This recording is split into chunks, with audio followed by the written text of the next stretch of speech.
नमस्कार दोस्तों। जरा एक पल के लिए अपनी आंखें बंद कीजिए और सोचिए, क्या हो अगर आपकी जिंदगी में सबसे बड़ा दुश्मन कोई बाहरी ताकत नहीं, बल्कि आपके ही अंदर बैठा एक डर हो। डर कि लोग क्या कहेंगे, डर कि अगर आप असफल हो गए तो क्या होगा, डर कि अगर आपने खुद को असली रूप में दुनिया के सामने रखा तो रिजेक्शन, जजमेंट और शेम का सामना करना पड़ सकता है। और यही डर चुपचाप हमारी जिंदगी की डायरेक्शन बदल देता है। हमारे डिसीजंस, हमारी रिलेशनशिप्स, हमारी आवाज, सब कुछ। कभी आपने नोटिस किया है, जब आपका दिल तेज धड़कता है, जब आप कोई बड़ा कदम उठाने वाले होते हैं, वही पल होते हैं जब आप सबसे ज्यादा जिंदा महसूस करते हैं। लेकिन वही पल सबसे ज्यादा डरावने भी होते हैं। हम उस कॉन्वर्सेशन से बच जाते हैं जो दिल से करनी चाहिए थी। हम उस काम को टाल देते हैं जो दिल से करना था। हम खुद को फुली एक्सप्रेस नहीं करते, सिर्फ इसलिए क्योंकि हम वल्नरेबल दिखना नहीं चाहते। लेकिन एक सवाल सोचिए, क्या वल्नरेबिलिटी वाकई कमजोरी है, या फिर वही हमारी सबसे बड़ी ताकत हो सकती है? आज हम बात करने जा रहे हैं एक ऐसी किताब की जो ना सिर्फ इन सवालों का जवाब देती है, बल्कि आपको इस डर और शर्म की साइकोलॉजी से बाहर निकालकर एक नई क्लैरिटी, एक नई ताकत देती है। इस किताब का नाम है डेयरिंग ग्रेटली और इसकी लेखिका है वर्ल्ड रीनाउंड रिसर्चर और स्टोरी टेलर ब्रेने ब्राउन।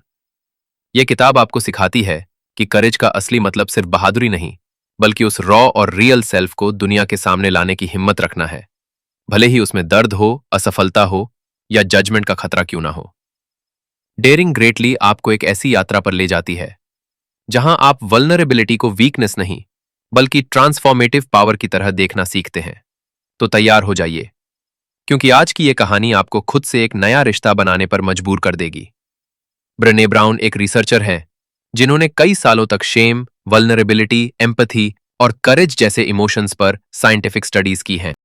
उनका कहना है, हम सबको लगता है कि वल्नरेबिलिटी यानी कमजोरी, लेकिन असल में वल्नरेबिलिटी ही है हमारी सबसे बड़ी ताकत। अब जरा सोचिए, जब आप किसी को आई लव यू बोलते हैं, क्या आप 100% कॉन्फिडेंट होते हैं कि सामने वाला भी यही बोलेगा? नहीं ना। लेकिन फिर भी आप बोलते हैं। क्यों? क्योंकि उस एक पल में आप अपने डर से ऊपर उठकर जीते हैं। आप उस अनसर्टेनिटी में स्टेप लेते हैं जहां हर्ट होने का भी रिस्क है। और यही है वल्नरेबिलिटी। ब्रेने कहती है, vulnerability is uncertainty, risk and emotional exposure. यानी वल्नरेबल होना मतलब है खुद को खुलकर एक्सपोज करना, यह जानते हुए कि रिजल्ट क्या होगा पता नहीं, लेकिन यही है ग्रोथ की जड़। क्योंकि कोई भी बड़ा काम, चाहे वो रिलेशनशिप हो, आर्ट हो या लीडरशिप, वो बिना वल्नरेबिलिटी के हो ही नहीं सकता। अब आप सोच रहे होंगे, अगर वल्नरेबिलिटी इतनी जरूरी है तो फिर हम इससे भागते क्यों हैं? क्योंकि बीच में आता है एक भारी और बहुत डीप इमोशन, जिसे हम कहते हैं शेम। शेम यानी शर्म एक ऐसा अनुभव है जहां हम इंटरनली महसूस करते हैं कि हम खुद ही गलत हैं। शर्म कहती है, तुम अच्छे नहीं हो। वो आपकी आइडेंटिटी पर हमला करती है। ब्रेने ने अपने रिसर्च में पाया कि शेम साइलेंस और सीक्रेसी के साथ पनपती है। यानी जब हम किसी से अपनी फीलिंग्स नहीं बांटते, अपने डर को छुपाते हैं, तो शेम और गहरी होती जाती है। लेकिन जब आप अपने डर और शर्म की बात किसी ऐसे इंसान से शेयर करते हैं जो एम्पैथी दिखा सके, तो वही शेम पिघलने लगता है। क्यों? क्योंकि एम्पैथी और कनेक्शन शेम के सबसे बड़े दुश्मन है। अब बात करते हैं उस कॉन्सेप्ट की जो इस किताब की जान है, whole hearted living. Whole hearted लोग कौन होते हैं? वो जो खुद को पूरी तरह एक्सेप्ट करते हैं, अपने फ्लॉज के साथ, मिस्टेक्स के साथ और फियर्स के साथ भी। वो जो परफेक्शन की दौड़ से बाहर आ जाते हैं। वो जो कंपैरिजन छोड़कर ग्रैटिट्यूड और जॉय की तरफ बढ़ते हैं। ऐसे लोग ना सिर्फ खुद को प्यार करते हैं, बल्कि दूसरों के साथ भी डीप कनेक्शन बना पाते हैं। ब्रेने कहती है होल हार्टेड लिविंग के लिए हमें अपने अंदर की कुछ चीजें छोड़नी होंगी। हमें कंपैरिजन कल्चर से बाहर आना होगा, जहां हम कॉन्स्टेंटली खुद को दूसरों से कंपेयर करते हैं। हमें परफेक्शनिज्म को छोड़ना होगा, जो असल में एक डिफेंस मैकेनिज्म होता है, ताकि हम क्रिटिसिज्म से बच सकें। और सबसे जरूरी, हमें इमोशनल नंबिंग से बाहर आना होगा। आपने महसूस किया होगा कि कई बार हम अपनी फीलिंग्स को ब्लॉक कर देते हैं ताकि दुख, असफलता या रिजेक्शन महसूस ना हो।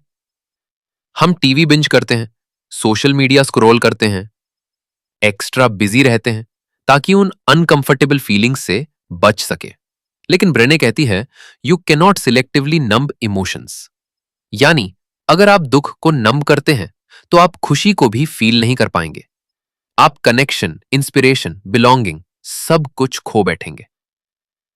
इसलिए हमें वल्नरेबिलिटी को चूज करना होगा। कंफर्ट जोन छोड़कर डर के बावजूद दिल खोलना होगा। अब सवाल आता है, ऐसा करना आसान तो नहीं होता, क्योंकि हम सबने अपनी जिंदगी में एक आर्मर पहन लिया है, एक नकाब जो हमें दुनिया के सामने स्ट्रांग दिखाता है। परफेक्शनिज्म, सिनिसिज्म, बिजीनेस, ये सब हमारी शील्ड है।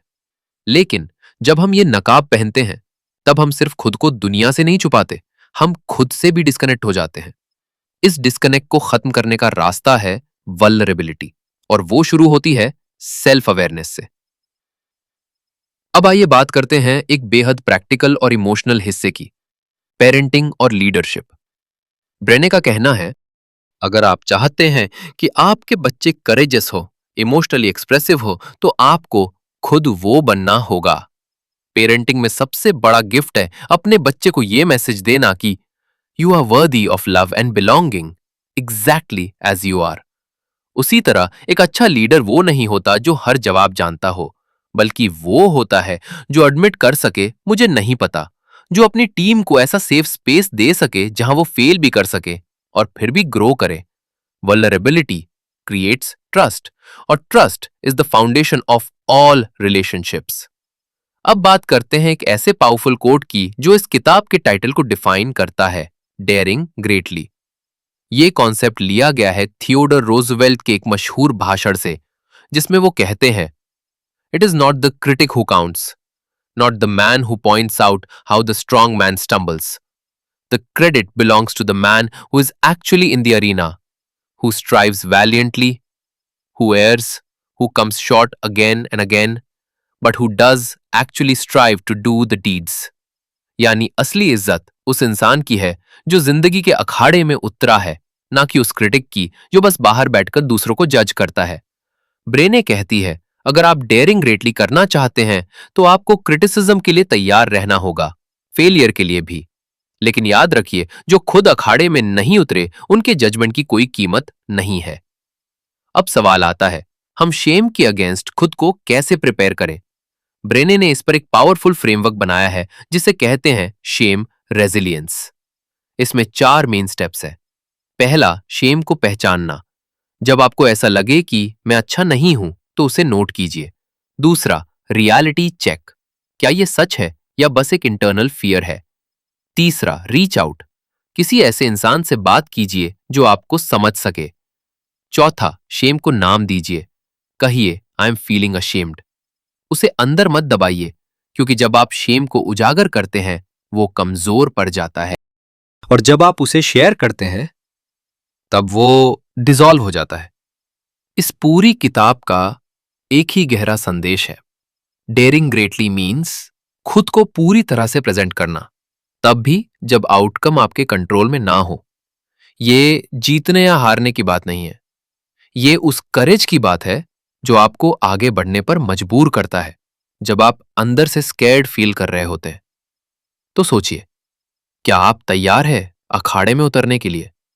क्या आप अपने अंदर की आवाज को दबाने के बजाय उसे सुनना शुरू करेंगे? क्या आप उस आर्मर को उतार देंगे जो आपको बचाता तो है लेकिन आपको खुलकर जीने नहीं देता? क्योंकि साहसी वो नहीं होता जो कभी नहीं डरता, साहसी वो होता है जो डर के बावजूद एक्शन लेता है।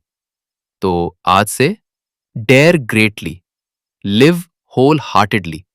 अपनी वल्नरेबिलिटी को वीकनेस नहीं, बल्कि अपनी सुपर पावर मानिए, और दुनिया को बताइए कि आप कौन हैं, बिना माफी मांगे। अगर आपको ये समरी पसंद आई हो तो इसे अपने दोस्तों के साथ जरूर शेयर कीजिए और अगली बार हम मिलेंगे एक और जिंदगी बदलने वाली किताब के साथ। धन्यवाद।